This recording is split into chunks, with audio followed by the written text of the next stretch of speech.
기도하고 함께 찬양드리겠습니다.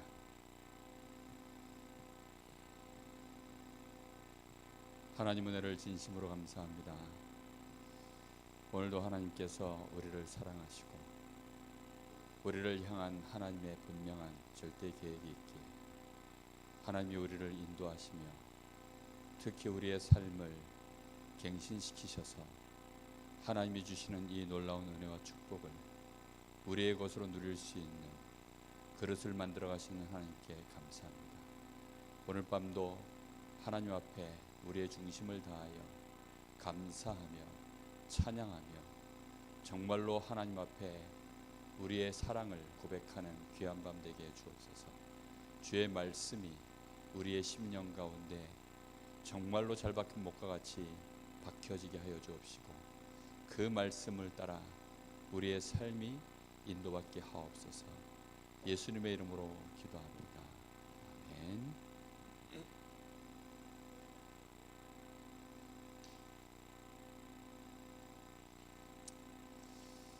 같이 찬양드리겠습니다. 263장 찬양합니다.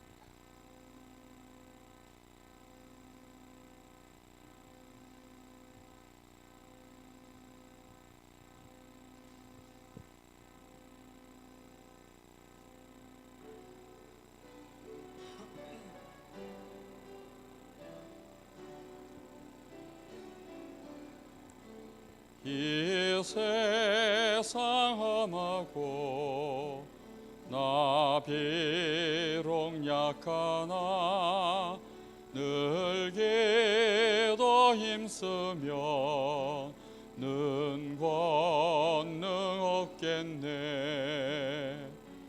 주의 은혜라 대속받아서 피와 같이 붉은 죄 넌 같이 이겠네. 주님의 권능은 한없이 크오니 돌 같은 내 마음 곧 녹여주소서. 주의 은혜라 대속받아서 피와 같이 붉은 죄 넌 같이 이겠네. 내 맘이 약하여 늘 넘어지오니 주 예수 힘주사 굳세게 하소서. 주의 은혜라 대속받아서 피와 같이 붉은 죄 넌 같이 이겠네. 제사함 받은 후 사람 되어서 주 앞에 서는 날 늘 찬송하겠네. 주의 은혜라 대속받아서 피와 같이 붉은 죄 눈 같이 이겠네. 아멘.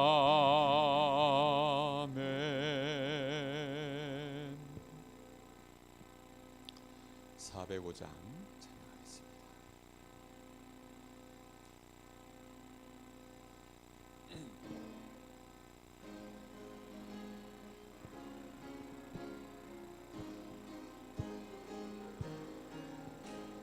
주의 친절한 팔에 한 기세 우리 마음이 평안하리니 항상 기쁘고 복이 되겠네. 영원하신 발의 안기세 주의 발에 그 크신 발에 안기세 주의 발에 영원하신 발에 안기세. 날이 갈수록 주의 사랑이 두루 광명하게 비치니 천성 가는 길 편히 가리니 영원하신 발에 안기세 주의 발에 그 크신 발에 안기세 주의 발에 영원하신 발에 안기세. 주의 보좌로 나아갈 때에 기뻐 찬미 소리 외치고 겁과 두려움 없어지리니 영원하신 발에 안기세 주의 발에 그 크신 발에 안기세 주의 발에 영원하신 바. 주의 보좌로 나아갈 때에 주의 보좌로 나아갈 때에 기뻐 찬미 소리 외치고 겁과 두려움 없어지리니 영원하신 발에 안기세 주의 발에 그 크신 발에 안기세 주의 발에 영원하신 발에 안기세. 아멘. 하나님께서 이번 주 우리에게 갱신하라, 하나님이 우리에게 미래를 향하여 갱신하라 라고 말씀하십니다. 갱신이라는 것은 우리 사는 동안에 항상 일어나야 하는 일. 우리 인생이 창세기 3장에서 태어났기 때문에 그냥 있으면 멸망 가운데, 저주 가운데, 저 영원한 지옥 권세 아래로 끌려갈 수밖에 없는 길로 우리 인생이 운명처럼 묶여 있습니다. 그래서 갱신, 이것은 우리에게 항상 해야 될 최고의 우리의 사명이요 축복이요 이유가 되어집니다. 오늘 밤에도 하나님의 큰 은혜가 저와 여러분에게 임하여서 우리가 도저히 우리 힘으로 바꿀 수 없는 부분이 갱신되어지는 축복의 밤이 되었으면 좋겠습니다. 508장 찬양하겠습니다.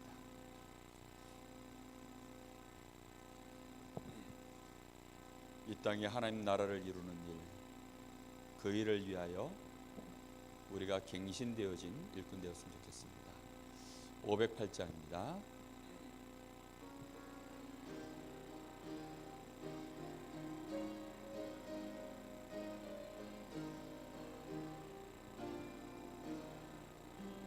우리가 지금은 나그네 되어도 화려한 천국에 머지않아 가리니 이 세상에 있을 때 주 예수 위하여 끝까지 힘써 일하세. 주 내게 부탁하신 일 천사도 흠모하겠네. 화목해 하라신 구주의 말씀은 온 세상 널리 전하세. 주 예수 말씀이 온 세상 만민들 흉악한 죄에서 떠나라 하시니 이 말씀 듣고서 새 생명 하더라 이 기쁜 소식 전하세. 주 내게 부탁하신 일 천사도 흠모하겠네. 화목해 하라신 구주의 말씀을 온 세상 널리 전하세. 영생의 복락과 천국에 갈 길을 만백성 알도록 나가서 전하세. 주 예수 말씀이 이 복음 전하라 우리에게 부탁하셨네. 주 내게 부탁하신 예 천사도 흠모하겠네. 화목해 하라신 구주의 말씀을 온 세상 널리 전하. 영생의 복락과 전국의 만백성 알도록 나가서 전하세.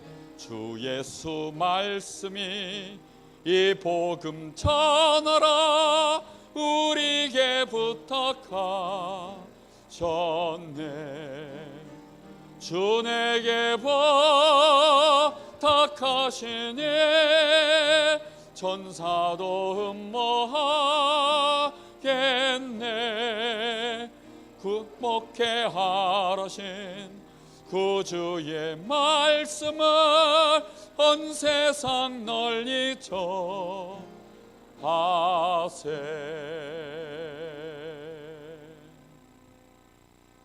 아멘. 우리 한 장만 더 찬양드리겠습니다. 621장입니다.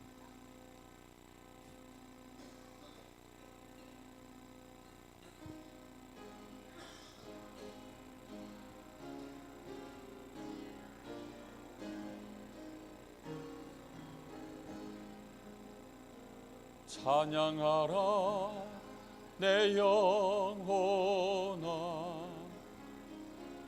찬양하라 내 영혼아. 온 마음과 정성 다하여 주 찬양하라.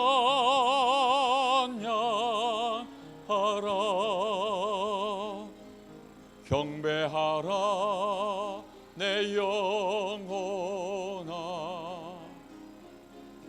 경배하라 내 영혼아. 온 마음과 정성 다하여 주 경배하라. 경배하라 내 영혼아. 경배하라 내 영혼아. 경배하라 내 영혼아.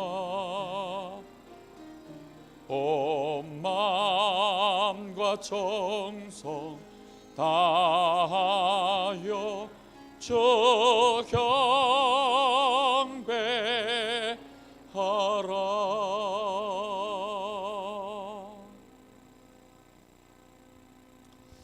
예배 시작하기 전에 잠시만 모아서 기도하겠습니다.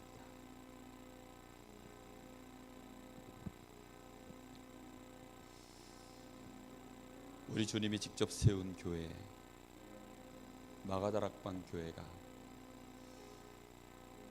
결국은 갱신하지 못하여서 스스로의 한계에 걸려 우리 주님이 원하시는 대로 그들이 인도받기를 거부하고 그렇게 인도받은 자들을 비난하며 결국은 그리하다가 안디옥 교회로, 갱신한 안디옥 교회에 그 촛대가 넘어가 버린 것 같은 그런 일이 벌어져 버렸습니다. 하나님, 우리의 남은 시간이, 우리의 남은 생애가 끝까지 하나님과 동행하며 끝까지 우리 아버지 하나님 앞에 쓰임받는 그런 축복된 제자로, 일꾼으로, 하나님의 자녀로 우리의 생을 축복하여 주옵소서. 우리 잠시 마음 모아서 기도하겠습니다.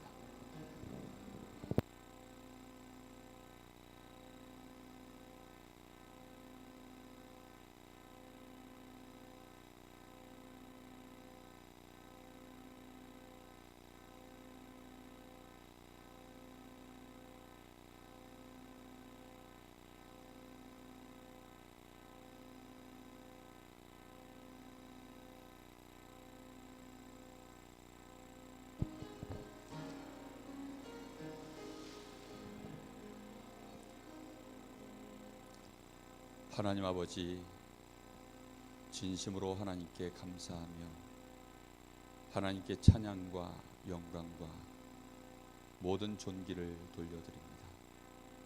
오늘 밤에도 하나님이 우리를 사랑하시고 우리를 인도하심으로 말미암아 오늘 저희가 이 자리에 나와 하나님 앞에 예배하며 또 우리가 갱신해야 되는 주의 음성을, 주의 말씀을 들을 수 있도록 우리를 축복하시니 감사합니다. 예배하는 자의 축복이 우리 인생의 최고의 축복임을 알게 하여 주옵시고 오늘 밤도 이 자리에 하나님의 나라가 임하며 주의 영광이 드러나게 하옵소서. 예수님의 이름으로 감사하며 기도합니다. 아멘. 310장 찬양하겠습니다. 찬양 이후에 김규숙 권사님 기도하시겠습니다.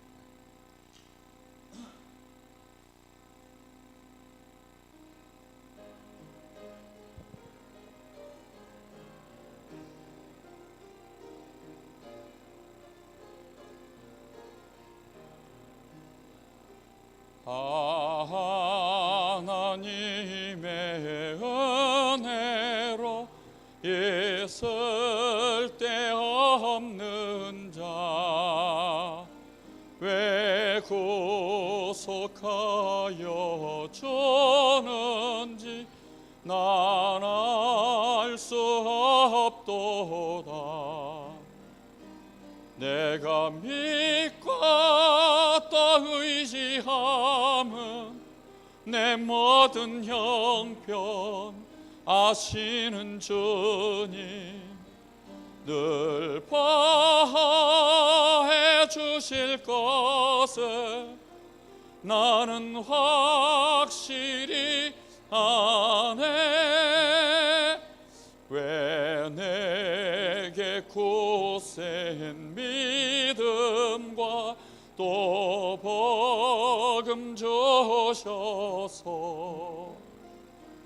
내 마음이 항상 편한지 난 알 수 없도다.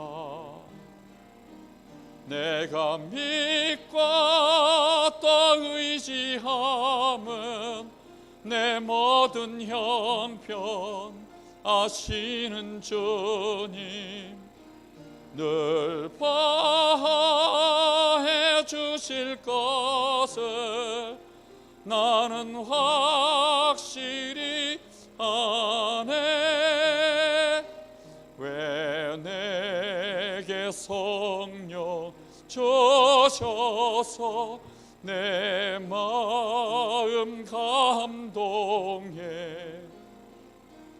주 예수 믿게 하는지 난 알 수 없도다.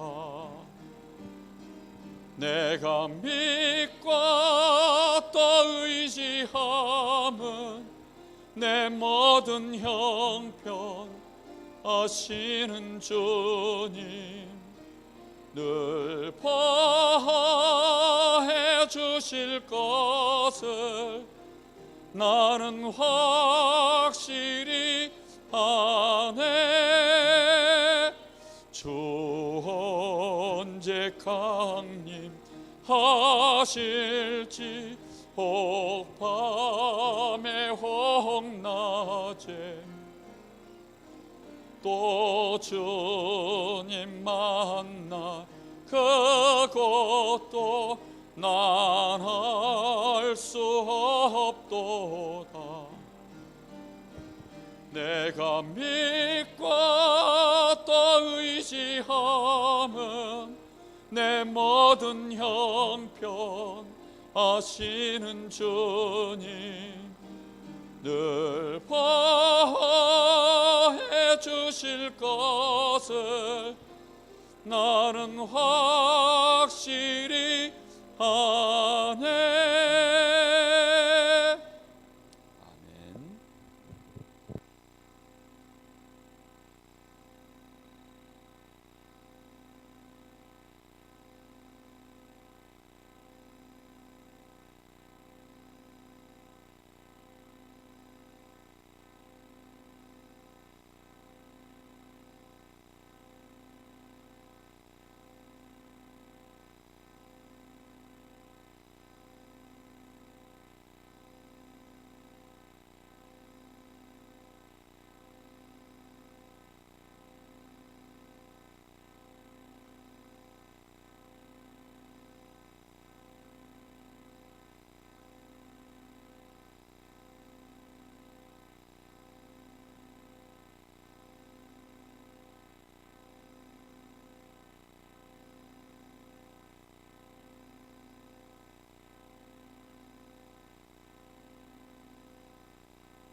하나님 말씀 창세기 39장 1절에서 6절입니다.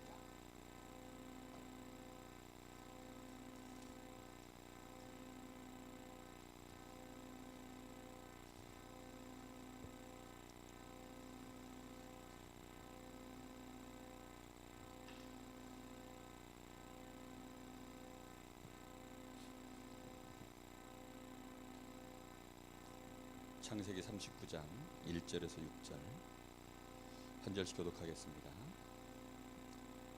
요셉이 이끌려 애굽에 내려가매 바로의 신하 친위 대장 애굽 사람 보디발이 그를 그리로 데려간 이스마엘 사람의 손에서 요셉을 사니라.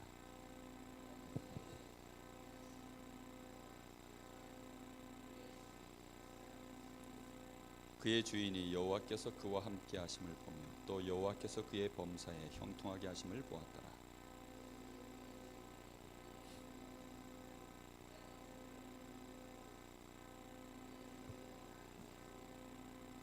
그가 요셉에게 자기의 집과 그의 모든 소유물을 주관하게 한 때부터 여호와께서 요셉을 위하여 그 애굽 사람의 집에 복을 내리심으로 여호와의 복이 그의 집과 밭에 있는 모든 소유에 미친지라. 주인이 그의 소유를 다 요셉의 손에 위탁하고 자기가 먹는 음식 외에는 간섭하지 아니하였더라. 요셉은 용모가 빼어나고 아름다웠더라. 아멘.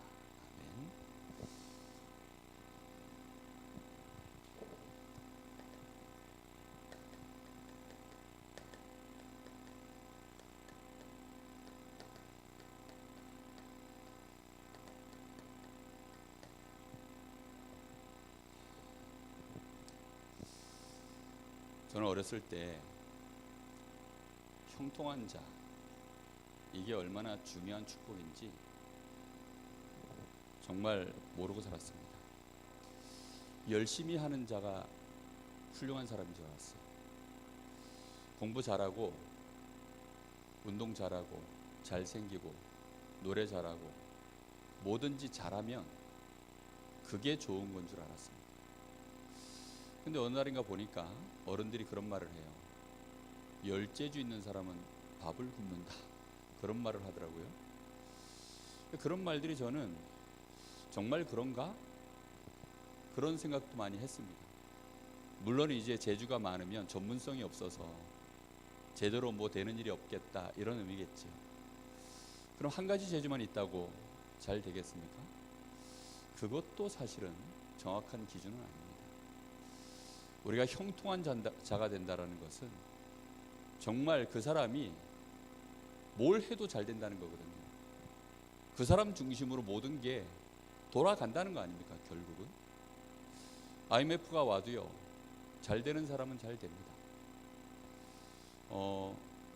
잘 되는 사람은요, 오늘 소금 팔러 나가는데 날이 쨍쨍한 거예요. 근데 안 되는 사람은 어떻죠? 오늘 소금 팔러 나가는데 비가 와. 오늘 우산 팔러 나가는데 잘 안 되는 사람은 날이 쨍쨍합니다.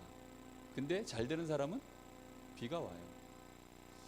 제가 대학 다닐 때 그 5월이면 대학에서 축제를 하지 않습니까? 제가 그때 팥빙수를 한번 만들어서 한번 팔아봤거든요.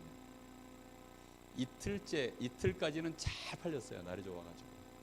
밤새도록 제가 이 팥을 이제 해가지고 막 해가지고 거기에 설탕을 막 어마어마하게 버가지고, 그래가지고 이제 팥을 만들고 그 다음에 이제 장비를 준비해서 그렇게 해서 이틀 해가지고 본전을 다 뽑았습니다. 이제 3일째부터는 남는 장사다 이래가지고 막 희망에 부풀어 갔는데 3일째부터 비가 왔어요. 그래서 수고비는 하나도 못 뽑고 그냥 본전만 남기고 말았습니다. 형통하다는 말은 참 중요한 얘기입니다. 그래서 별것 아닌 것처럼 보이지만 시대하고도 맞아야 되고요. 뭔가 내가 가지고 있는 재주하고 벌어지고 있는 일하고 맞아야 돼요. 내가 가지고 있는 물건하고 저 사람의 필요하고 맞아야 되는 겁니다. 그래야 이게 형통해지죠. 근데 그걸 만나게 만드는 그 일을, 그걸 막고 닫는 일을 누가 하시죠? 그게 인위적으로 안 되는 거예요. 내가 용기 내서 했더니 되더라? 아닐걸요. 그 간혹 보면 그 현대그룹 정주영 회장의 일화가 많이 나와요. 그 양반이 뭐 이렇게 했더니 뭐가 되고 저렇게 했더니 또 되고 막 이렇게 저 중동에 가서 뭘 했더니 또 막 큰 거 따오고 막 이렇게 하니까 되고 저렇게 하니까 되더라. 그런 일화들이 많이 나옵니다. 저는 정주영 씨가 잘했기 때문에 됐다고 생각하지 않습니다. 하나님이 대한민국을 세계 선교의 나라로 세워야 되기 때문에 그렇게 열심히 도전하는 자들 나오면 그것도 그릇 크게 준비해서 도전해서 나오는 사람들 하나님이 축복하셔서 쓰신 거라고 저는 믿고 있습니다. 형통하다. 이거는 정말 중요한 말입니다. 오늘 요셉이 보니까 형통하다는 말이 여러 번 나오죠. 2절에도 나오고 3절에도 나오고 또 뒤에 보면요 또 나옵니다. 감옥 갔는데도 또 범사에 그가 형통하였더라. 이런 말씀들이 계속 나와요. 우리는 때로 살다 보면 억울한 일을 당할 때가 있습니다. 요셉이 지금 여기 사실은 애굽에 팔려간 자체가 얼마나 황당한 일입니까? 이거는 상상치도 못할 자기 형제들에게서 자기가 지금 잡혀서 노예로 팔린 사건이거든요. 그러니까요 이것처럼 억울하고 가슴 아픈 일이 어디 있겠습니까? 그걸 보고 과연 형통하다라고 우리는 말할 수 있겠습니까? 자칫 우리는 그 인생 끝났다. 네 같은 게 뭐. 아마 요셉이요 아버지 집에 있을 때는 정말 이 자색옷을 입고 그리고 아버지한테 대우받고 굉장히 요셉이 똑똑한 인물이었잖아요. 그런데 이제 노예가 딱 되어졌으니까 그 보디발의 집에서는 어떻게 취급받겠어요? 말 그대로 노예죠. 노예. 제가 처음에 알바하러 갔더니 주유소 알바였습니다. 알바하러 갔더니요 그 주유소에 직급도 없는 분이에요. 그냥 나보다 먼저 한 1년 전쯤부터 일하신 아저씨가 저보고 뭐 하다가 여기 들어왔니에요. 그래서 대학 시험 봤는데 떨어져가지고 재수하는 김에 1학기에는 그냥 돈 좀 벌려고 알바라고 들어왔습니다. 그랬더니 그분이 뭐라 그러냐면 어디에 시험 봤는데 떨어졌는데 하고 물어보시더라고요. 그래서 공군사관학교 시험 봐서 떨어졌습니다 이랬더니 깜짝 놀랐어요. 그분이 뭐라고 반응을 하냐면 니까 싶게 무슨 공군사관학교 시험을 봤냐는 거예요. 대뜸. 나 그래가지고 너무 황당해가지고요. 니까 싶게 무슨, 그러니까 자기 같은 인생은 여기 와서 주유소에 와서 그냥 별로 전문 기술도 없고 뭐 특별히 배운 것도 없어서 여기 와서 지금 이 주유소에서 일하고 있는데 네가 지금 내 밑에 들어와서 일하는 주제에 네가 무슨 공군사관학교식이나 시험 봤냐 이런 뜻이에요 지금. 저는 처음에 그 말 뜻이 이해가 안 돼가지고요. 네? 이랬어요. 놀래가지고 뭐 이런 아저씨가 다닌다 싶었어요. 요셉은 그 정도가 아니고 그냥 노예라니까요. 노예. 그런 상황 속에 빠졌습니다. 사람들이 내 맘 같을 것 같지요? 아닙니다. 어느 날 나를 공격하는 그 말이요 다 자기 계산과 자기의 수준을 가지고 이런 말 저런 말로 우리에게요 너무나 황당한 일들, 심지어는 억울한 일들을 우리에게 겪도록 만듭니다. 그런데 여기 시편 1편 1절에 6절에 보면요 형통한 자가 되어지는 축복에 대하여 아주 잘 나타나 있습니다. 여기 보면 두 종류의 사람이 나오죠. 악인이 나옵니다. 악인들은 그 결과가 어떻게 되느냐? 바람에 나는 겨와 같다. 그가 하나님이 심판하실 때는 그 심판을 견디지 못한다. 그가 의인들의 모임에는 들어가지 못한다. 그러니까요 의인들하고는 어울려 놀질 못하는 거예요. 주로 그럼 누구랑 모여서 노는 거죠? 악한 자들, 죄인들, 사기꾼은 사기꾼하고만 노는 거예요. 도둑놈은 도둑놈들끼리만 노는 겁니다. 그렇게만 인생을 살다가 드디어 어느 날 그의 인생이 심판날이 왔을 때는 그가 망하리로다 이렇게 되어 있습니다. 그럼 어떤 사람이 악인이냐? 그냥 하루아침에 악인 되는 거라고 되어 있지 않습니다. 복 있는 사람은 악인의 꾀를 쫓지 아니하며 죄인의 길에 서지 아니하며 오만한 자의 자리에 앉지 아니한다 이렇게 되어 있습니다. 여러분 수학적으로 얘기해 보면요, 이 꾀라는 것은 하나의 점과 같은 생각입니다. 근데요, 이 점이 계속 쌓이면 이 점이 쌓여가지고 뭘 이루죠? 이게 선이 만들어져요. 선. 이 생각이 계속 이어지면요, 이 생각이 흐른다니까요. 이렇게 악인의 꾀 들어올 수 있습니다. 우리는 천성 자체가 죄성을 갖고 있기 때문에 들어올 수 있어요. 그런데 어느 날 그 길을 계속 따라가면 이게요, 결국은 뭘 만들어냅니까? 내 인생 길을 만들어냅니다. 나의 24시가 죄인과 함께 걸어가는 길이 되어버립니다. 이 죄인의 길을 계속 걸어가면요, 선이 쌓여서 뭐가 만들어지냐면 면이 만들어집니다. 그럼 이걸 보고 뭐라고 합니까? 자리가 되는 거죠. 자리. 돗자리처럼 딱 이렇게 만들어지잖아요. 그렇지 않습니까? 어느 날 자리가 만들어지면 이제는 그 사람의 인생 자체가 결정되어 버린 겁니다. 여기에 앉은 것을 보고 악인이라고 합니다. 이 인생 자체는요, 돌이킬 수가 없어요. 왜지요? 각인, 뿌리, 이 체질이 완전히 굳어버렸기 때문에. 이런 사람들을 보면 정말 안타깝죠.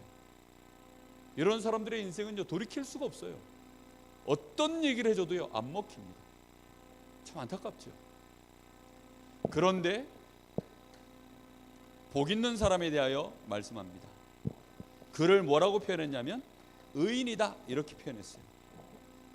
이 사람을요, 저는 요즘 다른 말로 해석합니다. 바로 이 사람이 영적 서밋이다. 복 있는 사람은 기준이 뭡니까? 오직 여호와의 율법을 즐거워하여. 하나님의 말씀이 그 마음속에 어떻다고요? 즐거워하여. 그 말씀을 주야로 낮과 밤으로 뭐합니까? 묵상하는 자다. 여러분, 마음에 즐거우면 마음에서 계속 돕니다. 그렇죠? 마음에서 계속 그게 생각나게 돼 있어요. 내 마음에서 너무 싫은 것도요, 막 충격이 돼가지고 피하지만 계속 마음에서 즐거우면요, 그게 좋으니까 계속 생각납니다. 이 말씀이 내 속에 각인뿔이 체질되어지면 이 말씀으로 주야로 묵상하는 이 축복 속에 들어가 있으면 어느 날 그의 인생이 어떻게 된다고 되어 있습니까? 모든 일에 그가 형통한 자가 되어지고 그의 길 자체가 의인의 길이 되어져서 하나님의 그 길을 인정하신다 이렇게 되어 있습니다. 우리는 반드시 그래서 우리 자녀들을 형통한 자로 키워야 됩니다. 공부 잘하는 사람으로도 세워야 되겠죠. 그러나 공부 잘하는 사람 돼서 이 길을 쫓아가면 망합니다. 형통한 자가 되어져야 됩니다. 누가 나를 형통케 합니까? 하나님께서. 혹시 내가 범죄할 일이 있으면 하나님은 그 길을 막아버리시는 게 형통한 거죠. 혹시 내가 손해볼 길로 나도 모르게 가고 있는데 하나님이 막아버리시면 그게 처음에는 길이 막혔으니까 답답해 보이지만 형통한 거죠. 내가 해야 될 일이 아닌데 내가 해야 될 일인 줄 알고 그걸 막 쫓아가는데 그 길이 막혀버렸어요. 그럼 우리는요, 주로 답답하게 생각합니다. 하나님은 왜 나에게 응답하지 않으시나? 제가 그 아저씨한테요, 한 6개월 동안 니까짓 게 이런 말 들을 때요, 정말 자존심 많이 상했어요. 제 말을 안 믿어줘요. 그래서 이런 아저씨도 있구나. 제가요, 성적 증명서 한번 띄워올까요? 그랬더니 니까짓 게 또 이러면서 막 끝까지 띄워바로 하는 거예요. 그래서 자존심이 있어가지고 성적 증명서 보고야 내가 이런 아저씨하고 상종할 필요 없겠다 싶어서 다 놔두고 말았습니다. 별의별 사람들이 다 있더라고요. 여러분, 정말 우리 인생길이요, 때로는 안 열리는 것 같죠. 때로는 답답한 것 같죠. 그렇지 않습니다.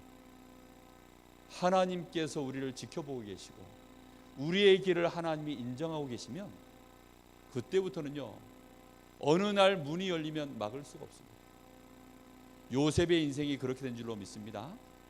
자, 여기 성경에 보면요, 그래서 먼저 어떤 사람이 되어야 되느냐? 복 있는 자가 되어야 됩니다. 이 복 있는 사람은 어떤 사람을 보고 복 있는 사람이냐? 언약의 사람을 보고 복 있는 사람이라고.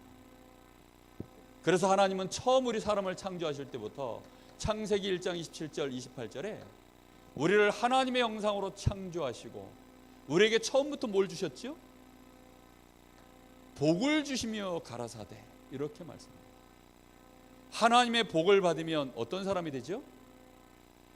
생육하고 번성하고 땅에 충만해지고 정복하고 다스리는 자가 되죠.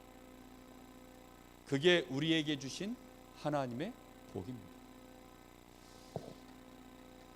아브라함이 이 복을 받은 사람입니다. 하나님이 아브라함을 불러서 너는 복이라, 너는 복이 될지라, 너를 축복하는 자 축복하고 너를 저주하는 자 저주하겠다. 네 씨로 말미암아 열방이 복을 받도록 만들겠다. 아브라함이 복을 가지고 있는 사람이었어요. 하나님이 주시는 그 복을 갖고 있는 사람이었어요. 왜요?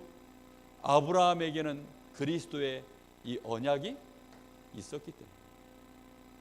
그리스도의 언약을 가진 자에게 하나님이 복을 주세요. 그리스도 언약 가진 자는 하나님의 형상이 회복되었기 때문에 하나님이 다시금 그 축복을 회복시키는 것입니다. 그래서 이 복이 나에게 있음을 정말 알아야 돼요. 아브라함이 처음에는 이 복이 자신한테 있는 걸 몰랐죠. 그러다 보니까 나에게 복이 있다는 걸 모르니까 기근이 드니까 무슨 생각해요? 복이 있다는 걸 놓쳐버리니까 두려워하는 거죠. 나한테 복이 있다는 걸 모르니까 애굽 왕을 두려워하고 애굽 사람을 두려워하고 자기 조카 롯을 의지하고, 어느 날 하나님이 나에게 주신 복이 있다는 사실을 아브라함이 아는 날 조카 롯을 떠나보냈어요. 나에게 있는 걸 알아야 쓸모없는 걸 버리죠. 그래서 바울 사도가요, 정말로 그리스도 안 날 모든 것을 배설물로 여겼다 그랬습니다. 오히려 그리스도를 아는 일에 내가 그동안 가지고 있었던 모든 자랑하는 것들이 해가 된다는 사실을 알게 되었습니다. 이게 복입니다. 하나님이 나에게 주신 복이 있는 사람, 그거보다 더 큰 축복은 없는 줄로 믿습니다. 이 복 있는 사람이 어떤 사람이 되는 거예요? 형통한 자가 되는 거죠. 힘 있는 자가 되는 게 아닙니다. 어떤 사람이 된다고요? 형통한 자가 된다. 능력 있는 사람이 되는 게 아니라 어떤 사람이 된다고요? 형통한 사람이 된다고요. 능력 있는 사람도 재앙 오면 못 피합니다. 아무리 실력 있는 사람도요, 시대가 멸망당하면 그 멸망을 피할 길이 없어요. 근데 형통한 사람은요, 힘이 없고 무능해 보여도 저주 재앙은 피해가요. 일본에서 제일 말라깽이를, 이거 뭐라 그런, 그 사람 이름이 뭔지 압니까? 일본의 제일 말라깽이, 일본에서 제일 뚱뚱한 사람 이름은 온비다마자입니다. 오는 비를 싹 다 맞는 사람, 온비다마자. 그게 제일 뚱뚱한 사람 이름이에요. 제일 그 말라깽이 이름이 뭔지 아세요? 빗사이로 막가입니다. 빗사이로 막가. 예? 제일 재수 없는 인간, 오는 저주 다 맞아. 축복 사이로 막가. 예? 제일 재수 없는 인간이라니까요. 저쪽에 축복이 가고 있는데 나는 이쪽으로 가는 거예요. 저쪽에 재앙이 오는데 그쪽으로 가고 있는 겁니다. 우리 인생을요, 내가 정말로 복을 받아야 돼요. 이 복은 누가 주십니까? 누가 줘요? 공부 열심히 하면 생깁니까? 아니라니까. 인품이 좋으면 생깁니까? 아니라니까요. 세상에서는요, 내가 선을 행하면 복 받는 줄 압니다. 아니라니까요. 세상에서는 그렇게 가르쳐요. 최선을 다하고 겸손하고 다른 사람을 잘 섬기고 선행하면 거기서 복이 온다고 말합니다. 아니라니까요. 하나님의 말씀에는 원래 우리 사람이 하나님의 형상을 회복하면 복 있는 자로 만드셨고, 그리스도의 언약 가진 자에게 하나님은 다시금 복을 주시는 줄 믿습니다. 그래서 이 아브라함의 아들 이삭이 이 복을 받은 거예요. 어떻게 1년 농사 졌는데 100년 먹을 게 나옵니까? 그 복은 사람의 능으로 되는 게 아닙니다. 야곱이 이 축복을 받은 사람, 복 있는 사람이었다니까요. 누렸냐 못 누렸냐는 두 번째 얘기고요. 무슨 말인지 이해되십니까?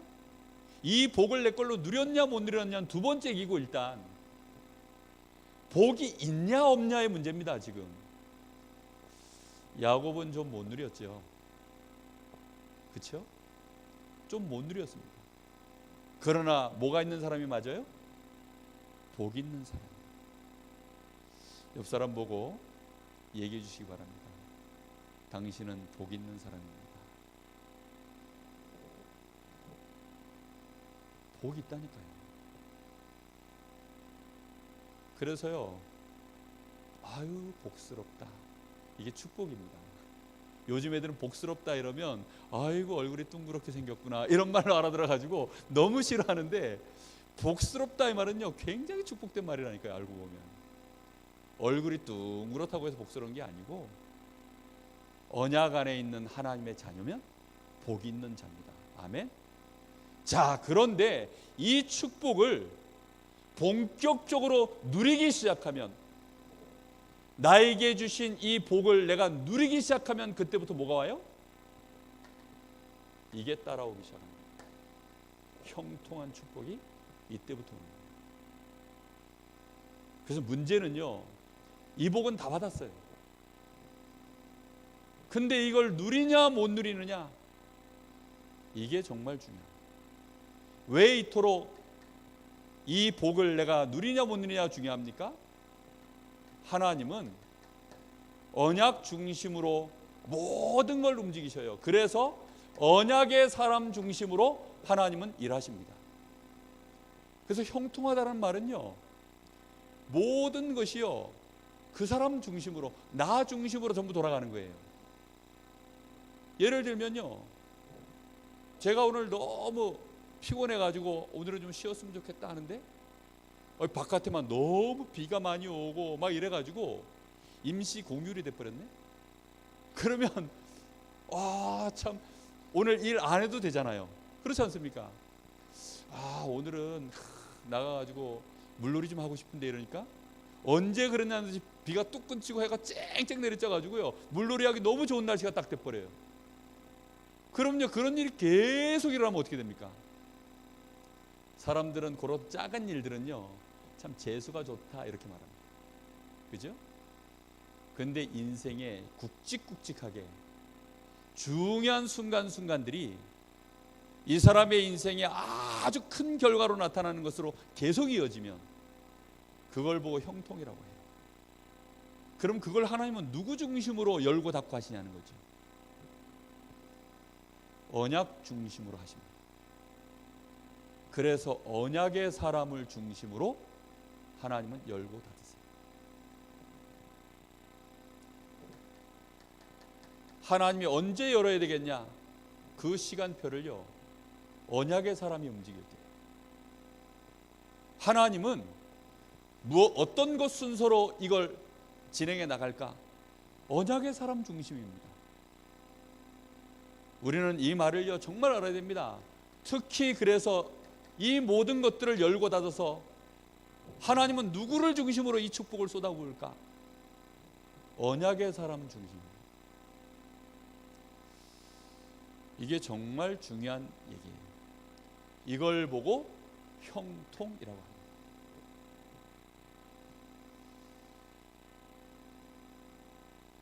부대 안에 많은 병사들이 이렇게 저렇게 막 훈련받고 하다가요 갑자기 올스톱하고 갑자기 전부 부대원들 모아놓고 청소를 시키는 날이 있어요.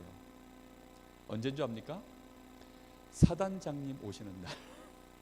그날은요 올 스톱하고 부대 청소시킵니다. 막 관문함 정비하고 막 갑자기 막 벌초하고요, 막 부대 길 막 그 정비하고 난리가 납니다. 누가 오시니까? 사단장님 오시니까. 그런데 그 사단장님이 오는 걸로 말미암아 이익 보는 사람이 있고 손해 보는 사람이 생긴다니까요. 그걸 조절하는 분이 누구라고요? 그게 하나님이시라고요. 참 희한한 일이죠. 네. 여러분 정말 이거는 막을 수가 없어요. 자, 요셉의 형통함을 한번 보시겠습니까? 요셉이 누렸던 형통을 한번 나눠보겠습니다. 자, 일단 요셉이 팔려갔습니다. 팔려갔는데 어느 집으로 팔려갔어요? 실세 중에 실세. 누구네 집? 보디발네 집에 팔려간 거예요. 제가 노가다를요 크게 두 종류 일을 해봤어요. 하나는 구멍가게 노가다, 하나는 대기업 노가다. 구멍가게 노가다는요 우체국 하나 짓는 일에 쓰이는 노가다. 그 우체국 하나에 쓰이면요 인부가 그 오야지 한 명, 그 다음 밑에 씨다발이 한 명이에요. 그러면 일이 어떻게 될 것 같아요? 엄청나게 많습니다. 오야지는 뭐하냐? 요거 해, 저거 해, 요거 해. 그 모든 일을 씨다발이 혼자서 하루 종일 다 해야 돼요. 돈이 많냐? 돈은 똑같아요. 근데 쉴 새가 없어요. 얼마나 힘든지 몰라요. 근데 대기업, 그거는 아파트입니다. 아파트에서 노가다라면 일꾼들이 엄청나게 많아요. 그리고 엄청 넓어요.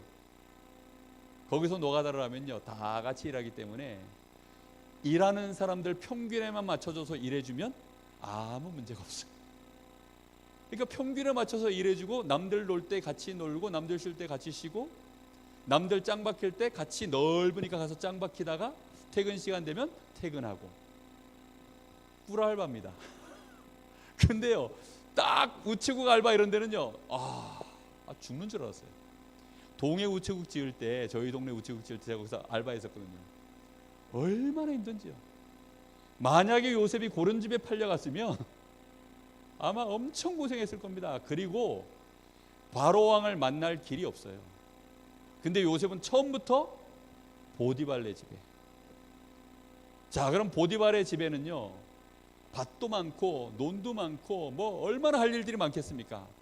근데 성경에 보니까 요셉이 일하게 된 파트가 어디냐? 보디발의 집에 있었더라 라고 합니다. 참 희한하죠, 그죠? 보디발의 집에 있었다. 그러니까 보디발이 뭘 보게 됐냐? 여호와께서 요셉과 함께 하시는 것을, 보디발이 요셉을 볼 수 있는 기회가요 굉장히 많아진 거예요. 이것을 보고요 이런 것들이 쌓여가지고 전부 이제 형통이 되는 겁니다. 이렇게 되어져서 이 요셉이 금방 그 집에 뭐가 됐다고 나옵니까? 가정 총무가 되어집니다. 자, 이 가정 총무가 되어져서 하나님의 요셉이 가정 총무가 되어지니까 하나님의 요셉 때문에 이제는 보디발의 집에 밭에까지도, 보디발이 가지고 있는 모든 소유까지도 하나님은 복을 주셨다 이렇게 나옵니다. 이제 표가 팍팍 나는 거죠. 요셉이 얼마만큼 형통한 사람이라는 것을 보디발이 알게 됩니다.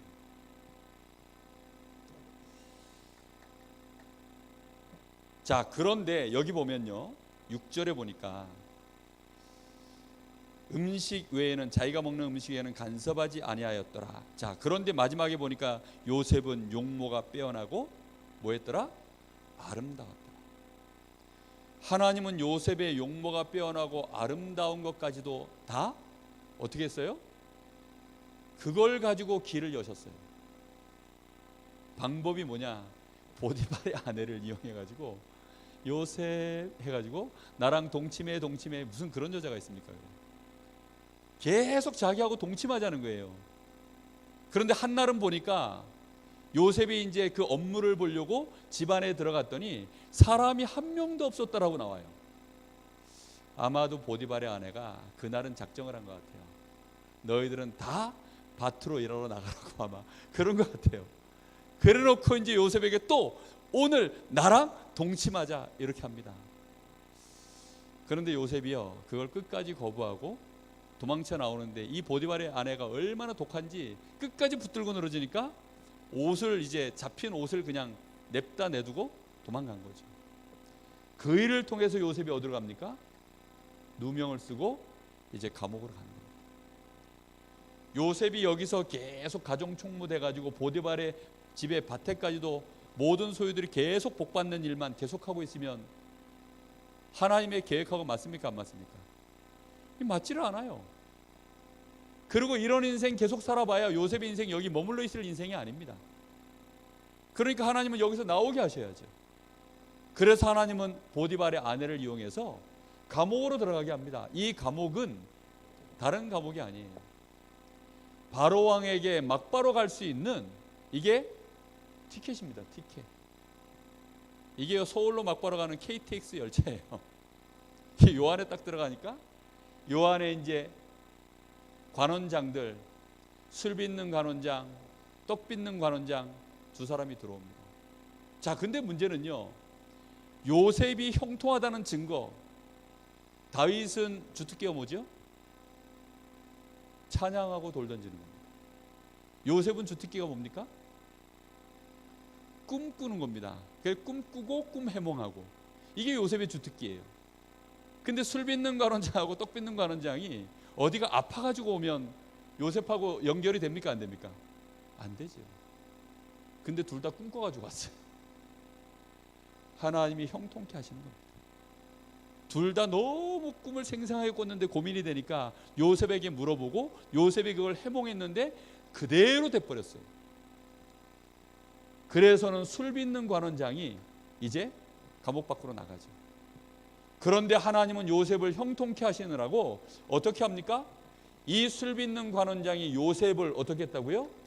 잊었더라, 이렇게 합니다. 요셉은 감옥 안에 계속 아직은 있어야 됩니다. 당시에 애굽 나라에서 고위 공직자가 되어지려고 하면 법이 30세가 되어져야만 가능하다라고 합니다. 그러니까 요셉 나이가 몇 살 될 때까지 하나님 기다리셨냐? 30이 될 때까지. 그래서 요셉 나이 30이 되었을 때 하나님은 또다시 이제 이번에는 누굴 건드립니까? 바로 왕을 건드려요. 바로를 건드려서는 바로에게 병들게 만듭니까? 꿈꾸게 만듭니까? 또 꿈꾸게 만들어요. 그래서는 바로가 꿈을 2번 생생하게 꾸죠. 그 꿈을 해몽할 자가 아무도 없어요. 평소에는 해몽을 그렇게 잘하던 인간들도 하나님이 그때만큼은 다 어둡게 만드셨겠죠. 그래서는 이 술 빚는 관원장이 드디어 누가 생각나게 만듭니까? 요셉이 생각나도록 만들어서 요셉이 드디어 이 앞에 서요. 그리고는 여호와 앞에 기도하고, 여호와께서 당신을 사랑하심으로 하나님이 이렇게 하셨습니다라고 전부 이제 얘기할 때 여호와의 신에 이만큼 감동된 자를 내가 본 적이 없다. 그러면서 요셉을 그 나라의 총리로 하나님이 세우십니다. 한번 물어보겠습니다. 요셉이 노력한 게 있습니까? 요셉이 노력한 게 아무것도 없어요. 요셉이 조금 노력한 거 있다면 보디발의 집에 갔을 때 거기에서 뭐 잘했어요? 그냥 주어진 일들을 최선을 다했을 뿐입니다. 그렇죠. 성실하게 자기에게 주어진 일들을 했어요. 100점 만점에 100점을 받았냐? 그건 몰라요. 그러나 하고 있는데 거기다가 누가 축복을 붓는 거예요? 하나님이 뒤에서요. 이런 식으로 계속 형통하게 하는 겁니다. 이상하게 요셉이 양을 치면 양들이 막 새끼를 계속 빼고 건강한 놈들이 계속 나오는 거예요. 요셉이 막 농사를 지으면 그 농사가 막 너무 잘 되는 거야. 요셉이 하다 뭐 되기만 하면 막 그게 전부 막 100배로 이익이 남는 거예요. 아니 그러니까 누가 안 맡기겠습니까? 뭘 열심히 했다보다는요, 하나님이 요셉은 나름대로 낙심하지 않고 계속 하는데 하나님이 형통케 나가시는 거죠. 정말로 요셉은 여기에 비밀이 하나 있습니다. 39장 여기 2절에 보니까 여호와께서 누구와 함께 하심으로? 요셉과 함께 하심으로. 요셉은 이걸 누린 사람. 하나님이 나와 함께 하시는 이 축복과 창세기 37장 1절에서부터 11절에 그 주신 언약을 뭘로 붙잡았어요? 언약을, 이번 주일학교 성경학교 찬양입니다. 언약을 뭘로요? 꿈으로. 꿈을 뭐로요? 응답으로. 이렇게 누린 사람이 요셉입니다. 자, 그래서 결론입니다.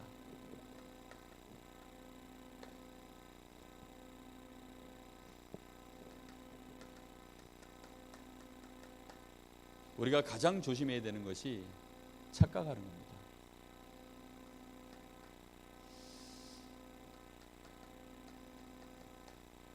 강대국을 보면서 또는 강한 자를 보면서 연약한 자신을 보면서 여기는 강하고 나는 약하다. 우리는 자꾸 이렇게 생각해요. 하나님이 여기를 막으시면 오늘이라도 무너집니다. 하나님은 약한 자를 통하여 강한 자를 부끄럽게 하신다고 했어요. 작은 자가 천을 이루도록 하나님은 하신다고 하셨어요. 그래서 우리가요, 뭘 잘해야 되느냐? 흐름을 잘 보며 살아야 됩니다. 순간을 쳐다보면 정확한 해석이 되지 않아요. 그래서 그 순간만 쳐다보면 우리는 자칫 낙심해 버립니다. 요셉이 그 순간을 쳐다보고 낙심했으면 어떻게 됐을까요? 아마 계속 낙심해야 될 일들이 찾아왔잖아요. 노예 팔렸을 때 낙심, 그렇죠? 감옥 들어갔을 때 낙심, 그렇죠? 술 빚는 관원장이 자기를 기억지 못하는 그 사실이 확인됐을 때 낙심, 그렇겠죠? 근데 요셉은요, 그 순간에 매이지 않았습니다. 반대로 내가 잘 되어지면 그 순간을 보고 또 교만해진다니까요. 그렇게 되어지면 결국은 우리는 하나님의 인도를 놓쳐버립니다. 하나님이 하시는 걸 못 보게 돼요. 그래서 우리는 반드시 말씀의 흐름, 더 정확하게 말하면 이 복음의 흐름을 항상 봐야 됩니다. 하나님의 말씀이 어디까지 가고 있는가? 왜입니까? 하나님의 말씀은 반드시 성취되기 때문에 하나님 말씀이 반드시 성취가 돼요. 그러니까 이 성취되어지는 이 하나님 말씀이 어디까지 지금 진행되고 있는가, 그걸 보려고 인도받으면요, 보입니다. 그걸 보려고 하면 보인다니까요. 훌륭한 선생님들은요, 학생을 지도할 때 이 학생의 그 순간을 보지 않습니다. 이 학생의 일단 상담을 해요. 그래서 이 학생이 왜 지금 공부를 못하는가, 아니면 왜 공부를 잘하는가, 왜 이런 성격이 있는가, 왜 이런 식으로 그 문제를 일으켰는가, 이런 거에 대해서요, 과거를 먼저 다 살펴봅니다. 그래서 그럴 수밖에 없는 오늘이 이제 보여지면 이 아이를 도울 수 있는 이해가 되는 거죠. 우리가 하나님을 쳐다볼 때요, 정말로 말씀 중심으로 하나님이 뭘 원하시는가를 봐야 돼요. 예루살렘 교회가 왜 쓰임이 멈췄지요? 하나님의 말씀의 흐름은 이제 어디를 향하여 가길 원하시는 거예요? 예루살렘, 온 유대, 사마리아, 여기까지 갔습니다. 그렇죠? 이제 어디 가야 돼요? 땅끝으로 가는 문이 어디냐면 헬라인 이방인들입니다. 여길 향하여 가야 되는데 이 사람들이 자기의 사상, 전통에 묶여가지고 여길 넘어가는 사람을 오히려 비난했어요. 하나님의 말씀이 이리로 성취돼서 이제 넘어가 버렸는데, 그러면요, 와, 이제 시간표가 드디어 이방인을 향하여 우리가 집중해야 될 시간표가 왔구나, 이렇게 깨닫고 가야 되는데 그걸 비난했어요. 사도행전 10장 11장을 보면, 제가 이번 주에 10장과 11장을 자세히 봤습니다. 자세히 보는데요, 정말 안타깝다.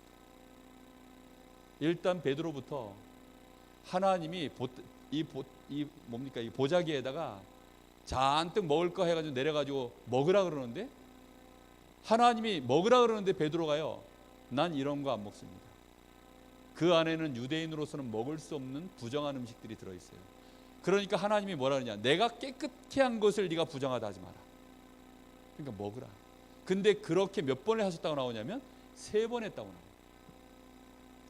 간신히 베드로가 그렇게 해가지고 이제 고넬료에게 가서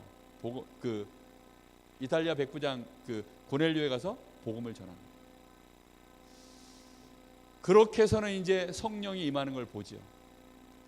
그런데 또 유대인들이 와서 그걸 힐난합니다. 막 비난하니까 베드로가 거기에 대해서 하는 말이 뭐라 그러냐면, 하나님이 이렇게 하시는데 내가 복음을 전하는데 그 사람들한테 성령이 임해버리더라.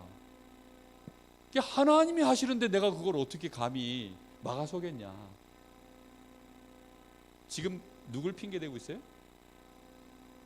하나님이 하시는 데는 나도 어쩌지 못하겠더라.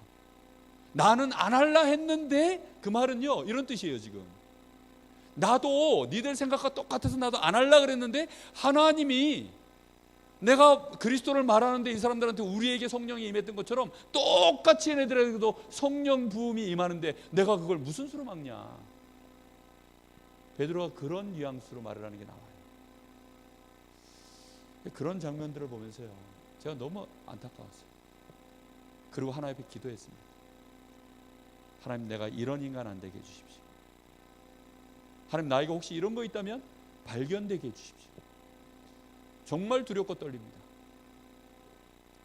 하나님의 말씀이 어디로 흘러가는지를 진짜 봐야 됩니다. 이거 못 보면, 여기까지만 보면 여기까지만 응답받고 끝이에요. 그러면 이제 하나님은 계속 가니까 과거의 사람으로 끝나는 겁니다. 그래서 우리는 방심하지 말고 끝까지 인도받아야 됩니다. 정말 끝까지.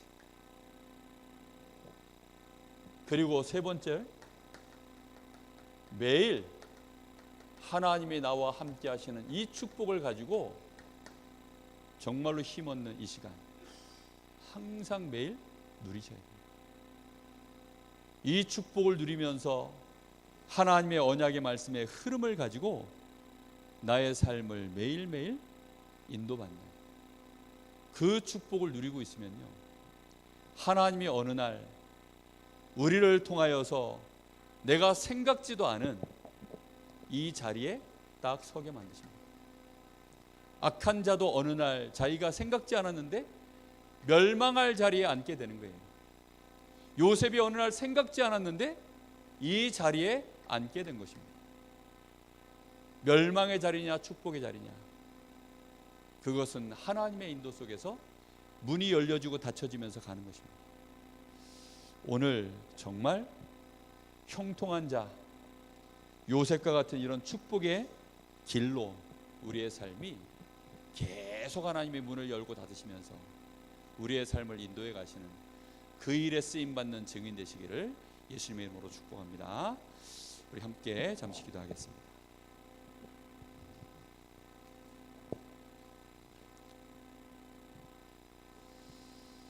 하나님, 정말 갱신되게 하옵소서.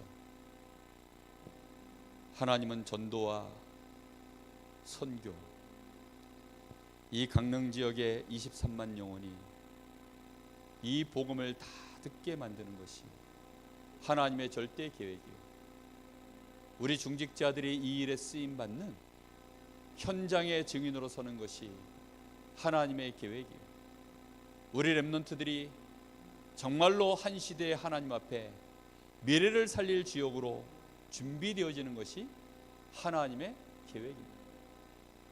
하나님, 이 일에 내가 무엇부터 갱신해 나가야 되겠습니까? 이번 주에 하나님, 진실하게 하나님 앞에 서서 언약의 흐름을 따라 나를 갱신하는 은혜를 주옵소서. 작은 것부터 변화가 시작되게 하옵소서. 그 작은 변화 속에 하나님은 형통한 문들을 열어가실 줄 믿습니다. 우리 잠시 기도하겠습니다. 하나님, 은혜를 감사합니다. 하나님께서는 우리 교회를 영세전부터 준비하시고 이 강릉 지역에 하나님은 우리 교회를 복음 있는 교회를 세우시며 복음 때문에 생을 걸고 헌신할 주의 종을 세우시고 함께 동력할 중직자들을 세우시며 또한 우리 렘넌트들을 미래의 주역으로 부르셔서 하나님, 저희들을 이 시대에 정말로 전도자로 안디옥 교회가 누렸던 그 축복에 우리가 반열에 서도록 하나님은 우리를 갱신시키기를 원하시고 계시오니 이번 한 주간에 하나님, 저희들이 반드시 갱신이 시작되게 하옵소서. 우리 평생의 옛 체질 속에 묶여있는 것에 그대로 끌려가지 않게 하여 주옵시고 우리의 각인 뿌리 체질, 사단이 파놓은 12가지 문제 속에 끌려가지 말게 하여 주옵시며 정말로 이제는 참된 갱신 할 수 있는 은혜를 부어주시기를 간절히 원합니다. 하나님의 말씀을 기준 삼게 하옵소서. 하나님의 표준, 하나님의 수준으로 우리 자신을 보게 하여 주옵소서. 그래서 거기에 맞춰 갱신해 나갈 수 있도록 은혜를 주시길 간절히 원합니다.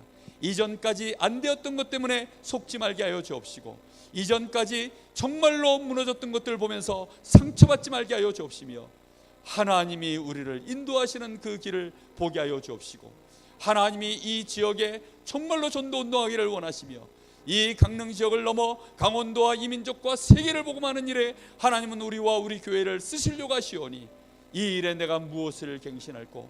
하나님, 나에게 은혜를 달라고 이번 한 주간 그대로 인도받아갈 수 있도록 주님 역사하여 주옵소서. 요셉처럼 형통한 자의 축복이 우리에게 실제로 일어나기를 소원합니다. 오늘 여기 우리 사랑하는 성도들에게 그 은혜가 임하게 하여 주옵소서. 하나님이 이미 나에게 그리스도 안에서 주신 이 축복을 우리의 것으로 온전히 누리게 하여 주시옵시고 하나님이 나를 형통케 하시는 이 축복 속에 내가 있음을 알고 이제는 믿음 가지고 기다리며 인도받게 하옵소서. 하나님 역사하여 주옵시고 하나님의 영광이 드러나게 하옵소서.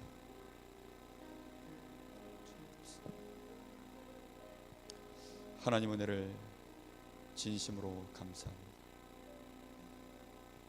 요셉의 인생을 복되게 하시고 그를 통하여 하나님이 하나하나 하나님의 언약을 이루어 가시는 중에 요셉이 형통한 자가 되어 그를 보는 자마다 여호와께서 요셉과 함께 하심을 보게 하시고 그것을 보고 그에게 자신을 맞추는 자마다 그도 복을 받게 하신 하나님, 오늘 하나님, 우리 여기 사랑하는 성도들이 하나님이 나와 함께 하시는 이 축복 속에 하나님이 나에게 원하시는 1000명을 발견케 하사 그 속에서 자신의 인생 갱신할 것 보게 하시며 하나님과 동행하며 하나님이 함께 하시는 이 축복 속에 이제는 하나님의 말씀의 흐름을 따라 역사하시는 시간표를 기다리며 주님과 동행하는 축복 속에 형통한 자가 되어지는 증인되게 하옵소서. 우리 성도들 가는 곳마다 복이 더해지는 역사 일어나게 하셔서 현장 살리는 역사 일어나게 하옵소서. 우리 중직자들 때문에 교회가 힘을 얻게 하여 주옵시고 현장이 변화되어지는 역사 일어나게 하시며 우리 후대들 때문에 미래가 변화되어지는 소망 가운데 하나님이 정말로 요셉을 기다리시며 모세를 렘넌트 7명을 기다리시며 그들을 준비시켰던 것처럼 우리 후대들을 삼서밋으로 정말로 응답하여 주시옵소서. 주님께 감사드리며 예수 그리스도 이름으로 기도하옵나이다. 아멘. 하늘에 계신 우리 아버지여, 이름이 거룩히 여김을 받으시오며 나라의 마옵시며 뜻이 하늘에서 이룬 것 같이 땅에서 이루어지이다. 오늘날 우리에게 일용할 양식을 주옵시고 우리가 우리에게 죄진 자를 사하여 준 것 같이 우리 죄를 사하여 주옵시고 우리를 시험에 들게 하지 마옵시며 가만하게서 구하옵소서. 나라와 권세와 영광이 아버지께 영원히 쌓옵나이다. 아멘.